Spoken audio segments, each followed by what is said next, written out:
सब मोहब्बत करते हैं एक दूसरे से, सब मिलकर साथ चलते हैं। हम इस मोहब्बत को और मजबूत करना होगा, इसको और परवान चढ़ाना होगा। सर, लॉ एंड ऑर्डर का हिसाब लास्ट में कंक्लूड करूंगा। अब आप बोल रहे हैं दोस्त, राइट सर, ये अच्छे दोस्त नहीं थे, आप अच्छे दोस्त थे बोले। मैं एक मिसाल देता हूं मेरे दोस्त की दोस्ती का। सर, अमित शाह साहब आए थे, इलेक्शन कैंपेनिंग, छोटे बच्चों को उठाए थे, केस बुक हुआ था। I think all you might have also red in the newspapers. Sir, उस वक्त एक केस मेरे पे भी हुआ, मुझ पर।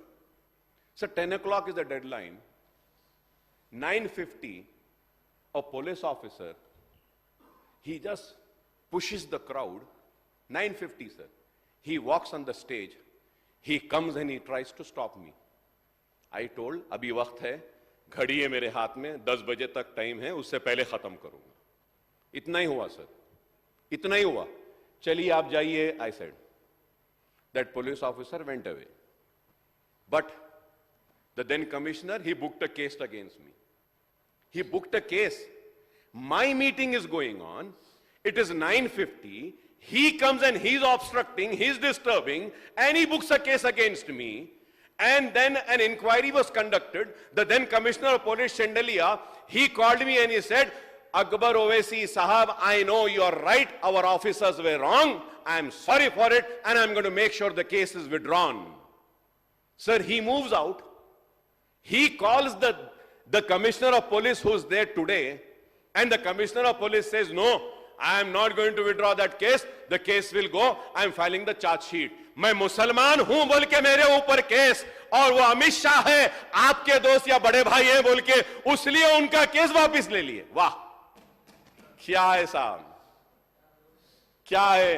अरे हमारी किस्मत तो ऐसी है, ना इस दोस्त ने हमारी दोस्ती के साथ वफा की, ना इस दोस्त ने वफा की है। हम तो नहीं सर, तो वो कैसा निकाले सर? पुलिस गे, no sir, you're wrong sir, my learned friend, you're wrong sir, you're wrong sir. Police conducted an inquiry and gave a report stating that we can withdraw the case, and they submitted the court, and after the inquiry of the police, the case has been withdrawn from Amit Shah because he's Amit Shah. बड़े भाई के भाई, अब गरीब दोस्त है आपका ये, इसलिए केस चल रहा है। खैर sir, I am not worried sir, Akbar Owaisi डरने वालों में से नहीं है। पुलिस चाहे कितना भी जुल्म कर ले, ज्यादती कर ले, केस बुक कर ले, अकबर ओवैसी सीना पेश करेगा, पीठ नहीं बताएगा। लेकिन लॉ एंड ऑर्डर का क्या हाल है? रेप हो रहा है, गांजा आ रहा है, पकड़ा जा रहा है, फिर आ रहा है, ड्रग आ रहा है, पकड़ा जा रहा है, फिर आ रहा है, पुराने शहर में चाकू निकल रहे हैं, कत्ल हो रहे हैं। लॉ एंड ऑर्डर का क्या हाल है बताइए आप। लेकिन पुलिस 10:30 को डंडे मार रही है। Sir, I have the right to live, I have the right to live. I have the freedom in this country. After 11 o'clock, I am standing out of my house and the police is taking out their sticks and beating me. Curfew कैसा हाला कर दिए police. Sir, police अगर अपने duties करेगी ना सही तरीके से तो कत्ल नहीं होंगे, गांजा नहीं आएगा। मेरे दोस्त हैं, हमारे ऐवान में रुकन है, उनके एरिया में पुलिस रेड करी, 2 मरतबा कुछ भी नहीं घटा। तो उसके बाद में commissioner police came on record and said कि probably we have informers in our department who are informing and everything is clear, and that's why we are not getting anything. ये पुलिस है सर। पुराने शहर में 11 बजे के बाद मार रहे हैं, क्या जुल्म है साहब ये। मैं घर के बाहर नहीं खड़े रह सकता। गरीब का घर, गरीब की झोपड़ी छोटी होती है, सोना मुश्किल है, गर्मियों में बर्दाश्त नहीं करके वो घर के बाहर निकल रहा है, तो बाहर कैसा निकला बोल के मार रहे हैं। क्या जुल्म है साहब ये। क्या इसलिए कांग्रेस को लाए कि मैं घर से निकलूं तो मारा जाएगा, मैं घर के चबूतरे पे बैठे तो मारा जाएगा। चाकुआं कत्ल बढ़ रहे हैं, लॉ एंड ऑर्डर कोलैप्स हो रहा है। Kindly take care of this law and order sir, और अच्छे ऑफिसर्स को ला लिए, अच्छे ऑफिसर्स को लाइए। करप्ट ऑफिसर्स नहीं होना, लॉ एंड ऑर्डर मेंटेन होना, गांजा बंद होना, व्हाइटनर बंद होना है, ड्रग्स बंद होना है। नशे की लत में आज पूरा शहर डूबा हुआ है। I welcome the initiative taken by the government and in particularly by Honorable Chief Minister Saab for curbing the menace of this ganja drug, sir. We will lend our full support, sir. But let me tell you, sir, कोई गांजा बगैर police की मर्जी से नहीं आता, sir. सब मालूम उनको, सर, सब मालूम, लेकिन आंख बंद करते हैं अपने जेबों को भरने के लिए। इसलिए मैं कहूंगा कि आज वक्त की जरूरत है कि हमको और आपको फिरका परस्त ताकतों को आगे बढ़ने नहीं देना चाहिए। हमको देखना है कि असेंबली के नतायज क्या थे और उसके क्या थे। और चीफ मिनिस्टर साहब, आप मौजूद नहीं थे तो मैं एक बात कहा था कि बजट के स्पीच में आपके डावोस को आप गए थे, 40 करोड़ का इन्वेस्टमेंट लाए, बजट स्पीच में आना था ना साहब, कि शॉर्ट उसमें इतना बड़ा अचीवमेंट। तो काइंडली सर इस पर देखिए और मैं उम्मीद करता हूं कि तेलंगाना रियासत तरक्की करेगा, खुशहाली के तरफ जाएगा और यहां का जो पर कैपिटा आज है ये और आगे बढ़ेगा और मुसलमानों को उनका हक दिया जाएगा। उस्मानिया हॉस्पिटल बनेगा और मुझे उम्मीद है कि पुराने शहर में ट्रेन छुक छुक आएगी, मेट्रो। और चीफ मिनिस्टर साहब ने जो कहा बिल्कुल सही कहा कि जयपाल रेड्डी साहब को हम नहीं भूल सकते, जिनकी वजह से मेट्रो आई। हम राजशेखर रेड्डी साहब को नहीं भूल सकते, लेकिन उसके साथ साथ अकबरुद्दीन ओवैसी भी कोशिश किया था मेट्रो को, उसको भी ना भूलिए। और अगर नहीं भूले हैं तो पुराने शहर में भी चलाइए साहब, मेट्रो आएगी यकीन है।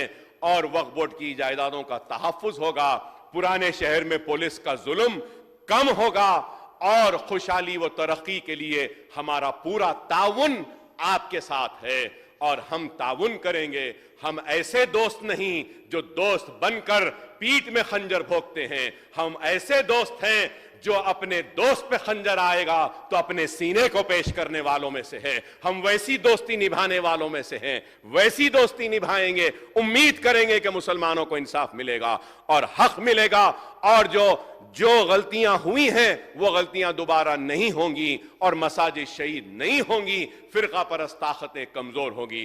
और स्पीकर साहब, मैं आपका शुक्रिया अदा करता हूं कि आपने जो मुझे वक्त दिया है, बहुत बहुत शुक्रिया। श्री కూనమనేని సాంబశివరావు గారు ఆరోపణ ఏదైతే చేసిండ్రో ఆ ఆరోపణ సరైనది కాదు. అమిత్ షా గారు, కేంద్ర మంత్రి కిషన్ రెడ్డి గారు, బీజేపీ నాయకులు ఎన్నికల సందర్భంగా చిన్నపిల్లలతో ప్రచారం చేయించిందని ఫిర్యాదు చేసింది కాంగ్రెస్ పార్టీ ఉపాధ్యక్షుడు జి నిరంజన్. నేను అధ్యక్షుడిని, ఆయన ఉపాధ్యక్షుడు. ఆ రోజు ఎన్నికల ప్రచారంలో ఎన్నికల నియమావళిని ఉల్లంఘించి చిన్నపిల్లలను ఎన్నికల ప్రచారంలో వినియోగించిందని అమిత్ షా గారి మీద, కిషన్ రెడ్డి గారి మీద కేసులు కట్టండి అని ఫిర్యాదు చేసిందే కాంగ్రెస్ పార్టీ, నేను అధ్యక్షుడిగున్న పార్టీ. ఆ ఫిర్యాదు మీద ఎఫ్ఐఆర్ పోలీసులు చేసి ఆ ఎఫ్ఐఆర్ విచారణ సందర్భంగా ఛార్జ్షీట్లో అక్కడ కార్యక్రమాన్ని నిర్వహించిన నిర్వాహకుల మీద ఛార్జ్షీట్ వేసి అక్కడికి ముఖ్య అతిథులుగా వచ్చిన అమిత్ షా అండ్ కిషన్ రెడ్డి గారిని ఆ ఎఫ్ఐఆర్లో నుంచి పోలీస్ అధికారులు తొలగించడం జరిగింది. తక్షణమే కాంగ్రెస్ పార్టీ తొలగించిన అధికారులకు వ్యతిరేకంగా కోర్టులో ఫైల్ చేసి కంప్లీట్గా వారిని కూడా ఇందులో కొనసాగించాల్సిందే, వారిని ఛార్జ్షీట్లో తొలగించడానికి వీల్లేదు అని కాంగ్రెస్ పార్టీ న్యాయ పోరాటం మొదలుపెట్టింది. కాబట్టి ఇక్కడ నరేంద్ర మోడీ గారు ఈ దేశానికి ప్రధానమంత్రి. నేను మళ్ళీ చెప్తున్నా, ఈ రాష్ట్రాల ముఖ్యమంత్రులకు ఈ దేశ ప్రధానమంత్రి పెద్దన్న లాంటి వాడు. మీరు వివిధ రాష్ట్రాలలో అభివృద్ధి కార్యక్రమాల కోసం అనుమతులు, అభివృద్ధి కోసం నిధులు మీరు ఇవ్వండి, మీరు పెద్దన్న పాత్ర పోషించండి. ప్రధానమంత్రి అంటేనే పెద్దన్న, రాష్ట్ర ముఖ్యమంత్రులందరినీ సమానంగా చూడాలి.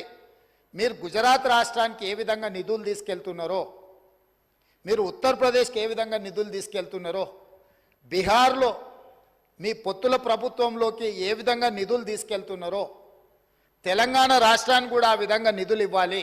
తెలంగాణ రాష్ట్రం కేంద్ర ప్రభుత్వానికి ₹1 పన్ను చెల్లిస్తే 43 పైసలే తిరిగి మాకు వస్తున్నాయి. అదే బీహార్ రాష్ట్రం నుంచి ₹1 పన్ను చెల్లిస్తే ₹7.26 తిరిగి బీహార్ రాష్ట్రానికి మీరు నిధులు విడుదల చేస్తున్నారు.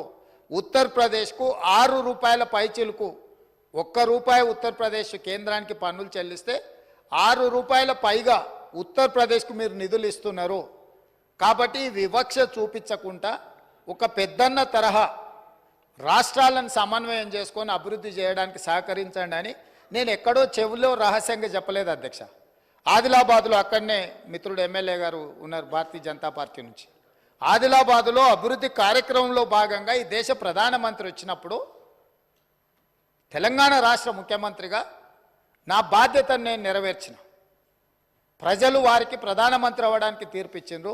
ప్రజలు నాకు తెలంగాణ రాష్ట్రానికి ముఖ్యమంత్రిగా అవ్వడానికి అవకాశం ఇచ్చిండ్రు. ప్రధానమంత్రుల ముఖ్యమంత్రుల మధ్యలో ఒక సఖ్యత ఉండాలి, సమన్వయం ఉండాలి, అభివృద్ధి కోసం సహకారం ఉండాలన్న ఆలోచనతోటి చేసి అంటే చెప్పిన మాటలు. నేను నరేంద్ర మోడీ గారిని ఏం పొగిడినా నాకేం వార్డు మెంబర్ బీఫామ్ కూడా రాదు అధ్యక్ష. ఈరోజు తెలంగాణ ప్రజలు, కాంగ్రెస్ పార్టీ, మల్లికార్జున్ ఖర్గే గారు, శ్రీమతి సోనియా గాంధీ గారు, రాహుల్ గాంధీ గారు, మా 65 మంది శాసనసభ్యులు అనుకోబట్టి నేను ముఖ్యమంత్రిగా ఉన్నా. నేను రాజకీయ ప్రయోజనం కోసం నరేంద్ర మోడీ గారిని పెద్దన్న అనలేదు. రాష్ట్ర ప్రయోజనాల కోసం వారికి గుర్తు చేసిన మీరు పెద్దన్నగా బాధ్యత వహించండి అని. అందుకే మీ ద్వారా अकबर भाई आपको मैं ये गुजारिश कहना चाहता हूं, जो अमित शाह के खिलाफ, किशन रेड्डी के खिलाफ दरखास्त किया कांग्रेस पार्टी ने, हमारे उपाध्यक्ष जी निरंजन ने पुलिस स्टेशन में दरखास्त किए कि छोटे बच्चों को चुनाव में इस्तेमाल किए, उनके खिलाफ कार्रवाई शुरू करो बोल के हम लोग ने दरखास्त किए. वही दरखास्त के ऊपर एफआईआर हुआ. अमित शाह और किशन रेड्डी जी को अक्यूज्ड बनाए. बाद में पुलिस इंक्वायरी में जो वहां पर कार्यक्रम लिए उन लोगों को अक्यूज्ड बनाए, इन लोगों को उसमें से निकाले. तो हमारा पार्टी अमित शाह के खिलाफ, किशन रेड्डी के खिलाफ अब कोर्ट में हम कार्रवाई शुरू किए. तो इसीलिए हम लोग नहीं निकाले. जो पुलिस ऑफिसर्स जो चार्जशीट में निकाले, हम वो चार्जशीट के खिलाफ हम भी दरवाजा खटखटा रहे. तो इसीलिए ये जो आपको जो गलत फहमी हुआ वो गलत फहमी दूर कर दो. हम बड़े भाई कहा बोले तो राज को कुछ पैसे लाने के लिए कुछ परमिशन मूसी जो आपके अपना जो ओरिजिनल सिटी है उसको अच्छा तरक्की में ले जाने के लिए हम लोग को पूछे थे, मगर उससे बगल और कुछ नहीं है. तो इसीलिए हम लोग नीति से हम लोग चुनाव लड़ेंगे और आगे तेलंगाना को तरक्की करने के लिए हम लोग कोशिश करेंगे.